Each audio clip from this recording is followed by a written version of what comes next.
કે સમગ્ર ગુજરાતમાં પહેલી વાર ખેડા જિલ્લા બેંકે અનેક સુવિધાઓને આગળ પર લઈ જઈ શરૂઆત કરી કોઓપરેટિવ બેંકોને આજના સ્પર્ધાના જમાનામાં ઉભા રહેવા માટે નવો ચીલો ચાતરવાનું કામ કર્યું છે. આ એક જિલ્લો છે જ્યાંથી સરદાર પટેલના યશસ્વી માર્ગદર્શનમાં, સરદાર સાહેબના માર્ગદર્શનમાં અમૂલની શરૂઆત થઈ.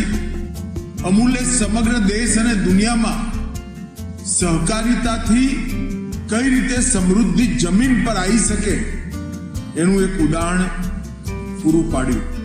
મને બરોબર યાદ છે, આ ખેડા જિલ્લા બેંક બંધ થઈ જશે કે ચાલશે એવી ચર્ચાઓ ચાલતી હતી અને આજે ખેડા જિલ્લા બેંક 36,000 સ્ક્વેર ફૂટનું મકાન